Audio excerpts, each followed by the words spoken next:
Hi everyone, today I will show you how to make these delicious vegan pavlovas. It's a really simple recipe that's just as good as an egg white meringue. Let's start with 1 can of chickpeas. Normally, the juice is dumped down the drain, but this is a great use for something that gets thrown away.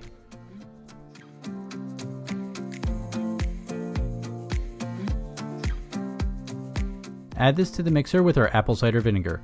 The vinegar is going to help keep the air locked inside the whipped aquafaba. Then whisk it on high for 4 to 5 minutes. We're looking for medium stiff peaks. I'm always looking for fun and easy recipes that don't have eggs to make with my kids, and this is a great one.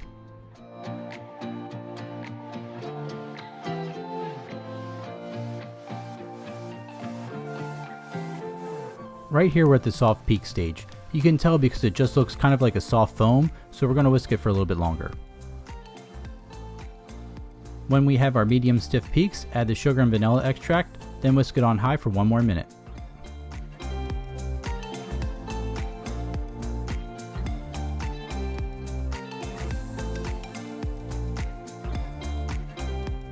Now we just need to pipe out our meringue. I'm making little domes, but you can do any size or shape that you want. This recipe makes about 12 to 15 meringues this size. It just depends how much aquafaba you start with. Then throw it in a 225-degree oven for 2.5 hours.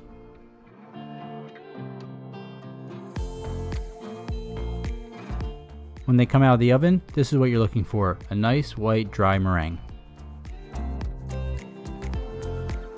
So I made a batch earlier and baked it at 275 degrees for about an hour and a half, and it got a little brown. That's not what we're looking for. We want a nice white meringue. When you cut it open, it should be nice and airy like this one, but solid all the way through. This one, you can see a big air pocket in there. That's from baking it too hot and too fast. Now let's make whipped coconut cream. For this, you want everything to be cold, so I put ice water in my mixing bowl and then drained it out once it got nice and cold.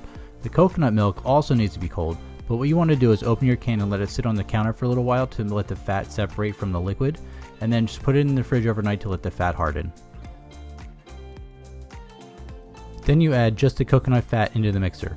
Try not to get any of the coconut water into the mixer because the coconut water won't emulsify into the coconut fat. Then just whip it on high until it comes nice and aerated like whipped cream.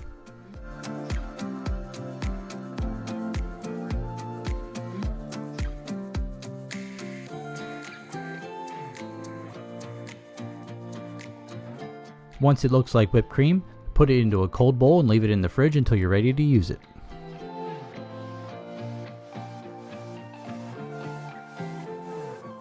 Now we can start building our pavlovas.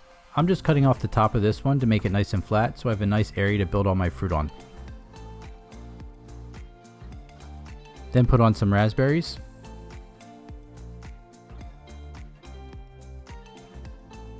Our coconut whipped cream in between each raspberry.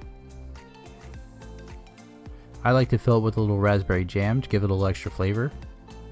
Some blueberries. Then I'm going to sprinkle some raspberry powder on top to make it nice and red, and a few mint leaves.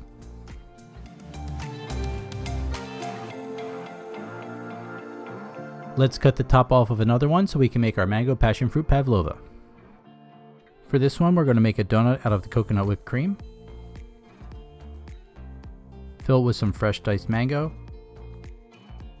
Passion fruit's in season right now, so we're just going to scoop 1 passion fruit, and this is going to add a little bit of extra crunch to it with the seeds in there.